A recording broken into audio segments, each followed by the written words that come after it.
सौरभ जी ने आपको बताया, पानी के बिल की समस्या आज के दिन में दिल्ली वालों के लिए बहुत बड़ी समस्या है। हम पिछले 2 दिन से भी देख रहे हैं कि दिल्ली के मुख्यमंत्री अरविंद केजरीवाल जी कल पालम विधानसभा में गए थे एक स्कूल के शिलान्यास के लिए, आज गए थे मयूर विहार फेज 3 स्कूल के शिलान्यास के लिए, और वहां पर भी सार्वजनिक कार्यक्रमों में भी दिल्ली के लोग पानी के बिल की समस्या को उठा रहे हैं। पानी के बिल की समस्या कई कारणों से आ रही है। उदाहरण के तौर पे एक कारण यह हो सकता है कि मीटर रीडर रीडिंग लेने गया ही नहीं, गया तो क्योंकि मीटर रीडिंग मैन्युअली एंटर होती है तो गलत रीडिंग एंटर हो गई। अगर एक बिल्डिंग में 12 फ्लैट हैं तो कौन सा मीटर किस घर का है उसको रीड करने में गलती हो गई।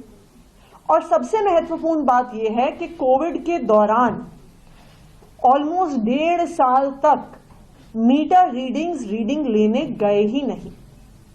जब मीटर रीडर रीडिंग लेने जाता नहीं है तो एक औसतन 25 किलोलीटर के आधार पर बिलिंग हो जाती है।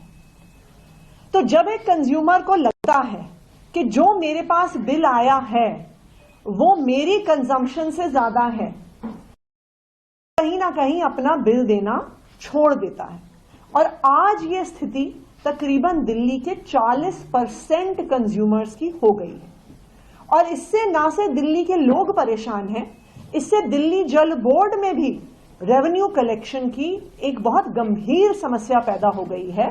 जब 40% लोग अपने बिल ही नहीं दे रहे तो दिल्ली जल बोर्ड के पास जल बोर्ड चलाने के लिए अपने अलग अलग कामों के लिए पैसा कहां से आएगा।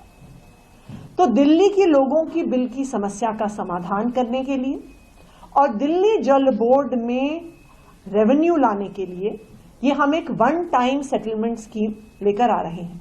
जैसा सौरभ जी ने बताया कि जो किसी भी कंज्यूमर की हम एक ओके रीडिंग मानते हैं कि एक मीडियन तौर पे, एक औसतन तौर पे पिछले 1 साल, 2 साल, 3 साल में उन्होंने कितना पानी हर महीने में कंज्यूम किया है, उसके आधार पर बिल की वन टाइम रिकास्टिंग एक कंप्यूटराइज तरीके से हो जाएगी। दूसरी बात, बहुत सारे ऐसे कस्टमर हैं कि अगर उनके बिल में करेक्शन होती है तो फिर वो निकल के आता है कि वो एक्चुअली 20 किलोलीटर से कम कंजम्पशन कर रहे हैं, तो वास्तविक तौर पे उनको बिजली अपना पानी का बिल 0 आना चाहिए था।